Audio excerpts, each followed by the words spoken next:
High friends, welcome to learn with fun. तुम्हा सर्वांचं हार्दिक स्वागत आहे.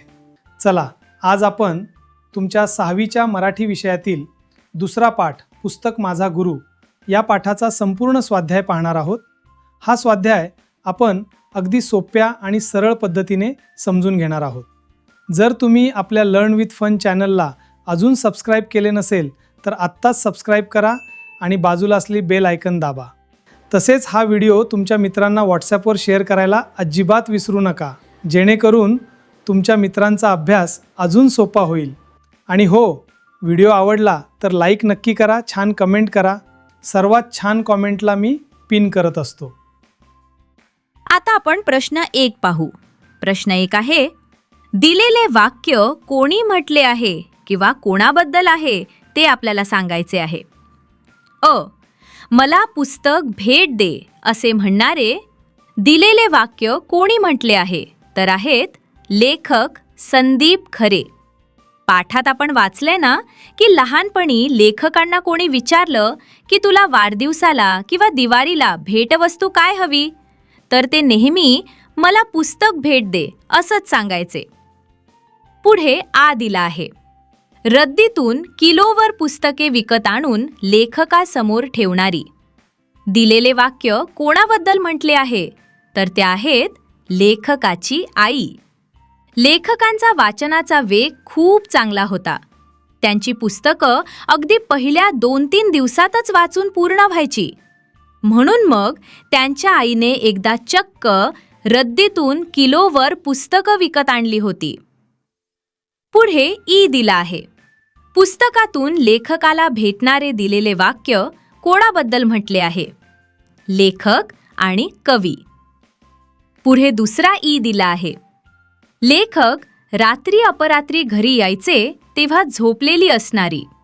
याचे उत्तर त्यांची मुलगी. या वाक्याचा अर्थ समजून घ्या. लेखक जेव्हा त्यांच्या आयुष्यावर बोलू काही या कार्यक्रमाच्या दौऱ्यावरून रात्री अपरात्री घरी यायचे तेव्हा त्यांची चिमुकली मुलगी झोपलेली असायची. बरं, आता प्रश्न 2 समजून घेऊया. प्रश्न 2, इथे आपल्याला कंसात दिलेले योग्य शब्द वापरून वाक्यातल्या रिकाम्या जागा भरायच्या आहेत. प्रश्न 2 मधील अ दिला आहे. आहे, वाचनामुळे शब्दांशी टिंब होते. रिकाम्या जागी लिहा मैत्री. प्रश्न 2 मधील आ दिला आहे. टिंब आपलं जगणं समृद्ध करतात. रिकाम्या जागी लिहा अनुभव.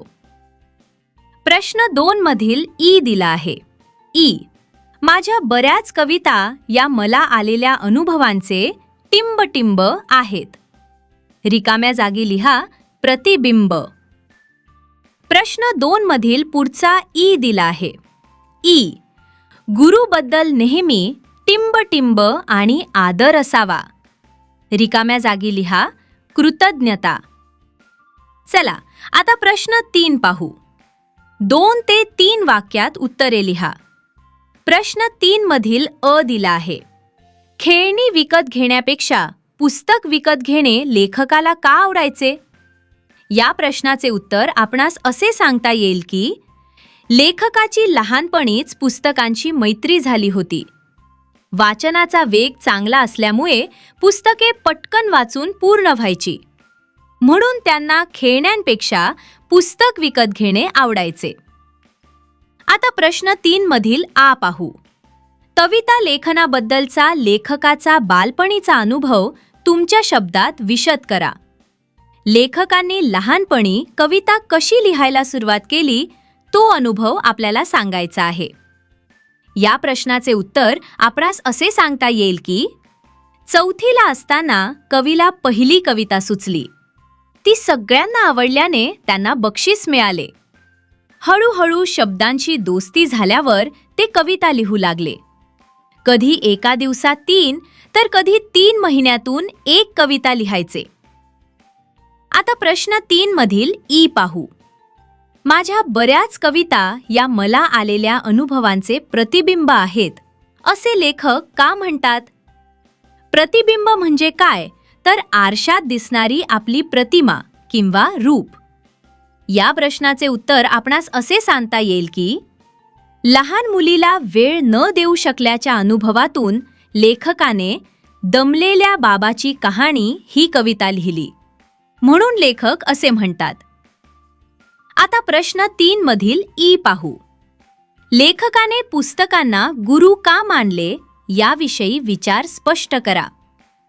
गुरु म्हणजे कोण? तर शिक्षक किंवा आपल्याला योग्य मार्गदर्शन करणारी व्यक्ती. या प्रश्नाचे उत्तर आपणास असे सांगता येईल की पुस्तकांच्या वाचनामुळे लेखकाला भाषेचे वेगवेगळे आयाम समजले आणि अनेक लेखक व कवींची ओळख झाली. ज्यांच्याकडून प्रेरणा, ज्ञान आणि कौशल्य मिळते ते गुरु असतात. म्हणून लेखकाने पुस्तकांना गुरु मानले. चला आता प्रश्न 4 पाहू. प्रश्न 4. पाठात वर्णन केलेल्या पुढील विधानांची कारणे लिहा. आता प्रश्न 4 मधील अ पाहू. लेखकाची पुस्तके पटकन वाचून पूर्ण व्हायची कारण टिंब टिंब. या प्रश्नाचे उत्तर असे आहे, लेखकाची पुस्तके पटकन वाचून पूर्ण व्हायची कारण त्यांचा वाचनाचा वेग चांगला होता. आता प्रश्न 4 मधील अ पाहू. कवीने सगळ्या प्रकारांचे वाचन करावे कारण टिंब टिंब. या प्रश्नाचे उत्तर आपणास असे सांगता येईल की कवीने सगळ्या प्रकारांचे वाचन करावे कारण त्यामुळे शब्दांशी मैत्री होते आणि शब्दांसारखे शब्द भाषेमध्ये किती वेगवेगळ्या प्रकारे असू शकतात हे समजते. आता प्रश्न 4 मधील ई पाहू. दमलेल्या बाबाची कहाणी ही कविता ऐकल्यावर बऱ्याच लोकांचे डोळे पाणावलेले असायचे कारण टिंब टिंब. या प्रश्नासाठी योग्य उत्तर असे आहे, दमलेल्या बाबाची कहाणी ही कविता ऐकल्यावर बऱ्याच लोकांचे डोळे पाणावलेले असायचे कारण ती कविता ऐकल्यावर लोकांना कवीने आपलीच त्यांचीच व्यथा मांडली आहे असे वाटायचे. चला आता पुढचा प्रश्न पाहू. विचार करा व सांगा. शब्दाकडे चौफेर बघता आलं पाहिजे या वाक्याचा तुम्हाला समजलेला अर्थ सांगा. चौफेर बघणे म्हणजे काय? तर कोणत्याही गोष्टीचा सर्व बाजूंनी किंवा सर्व अंगांनी विचार करणे. इथे आपल्याला शब्दाकडे चौफेर बघणे याचा अर्थ पाठाच्या आधारे स्पष्ट करायचा आहे. या प्रश्नाचे उत्तर पुढील प्रमाणे लिहूया. खूप पुस्तके वाचल्याने शब्दांचा लळा लागतो आणि शब्दांचे व भाषेचे वेगवेगळे आयाम, पैलू समजतात. म्हणजेच एकाच शब्दाचे विविध अर्थ व छटा समजून घेणे हा शब्दाकडे चौफेर बघता आलं पाहिजे याचा अर्थ आहे. चला आता पुढे जाऊया आणि लिहिते होऊया हा भाग पाहू. प्रश्न आहे, तुम्ही वाचलेल्या पुस्तकांपैकी एका पुस्तकाबद्दलचे तुमचे मत व्यक्त करा व सारांश रूपात वहीत लिहा. सारांश म्हणजे पूर्ण पुस्तकाचा गाभा किंवा छोटी माहिती. या प्रश्नाचे उत्तर पुढील प्रमाणे आहे. पुस्तकाचे नाव आहे श्यामची आई. लेखक आहेत साने गुरुजी. पुस्तकाचा साहित्य प्रकार आहे आत्मकथनात्मक कादंबरी. मुख्य आशय आहे, या पुस्तकात साने गुरुजींनी त्यांच्या बालपणीच्या आठवणी आणि आईची थोरवी, मातृप्रेम आणि मूल्यांची शिकवण हा या पुस्तकाचा मुख्य आशय आहे. पुस्तक आवडण्याचे कारण आहे, हे पुस्तक वाचताना आईच्या निस्सीम प्रेमाची आणि संस्कारांची जाणीव होते म्हणून. चला आता खेळूया शब्दांची मधील प्रश्न 1 पाहू. दिलेल्या अक्षरांचा योग्य क्रम लावून अर्थपूर्ण शब्द तयार करा व लिहा. आता प्रश्न 1 मधील अ पाहू. दी, वा, ढ, स, व अक्षरांचा योग्य क्रम लावून अर्थपूर्ण शब्द तयार होईल. वाढदिवस. आता प्रश्न 1 मधील आ पाहू. ल, था, ग्र, य अक्षरांचा योग्य क्रम लावून अर्थपूर्ण शब्द तयार होईल. ग्रंथालय. आता प्रश्न 1 मधील ई पाहू. च, तम, त्र, आ, री अक्षरांचा योग्य क्रम लावून अर्थपूर्ण शब्द तयार होईल आत्मचरित्र. आता प्रश्न 1 मधील ई पाहू. ग्र, ता, ह, क, स, वी अक्षरांचा योग्य क्रम लावून अर्थपूर्ण शब्द तयार होईल कविता संग्रह. चला आता पुढचा प्रश्न पाहू.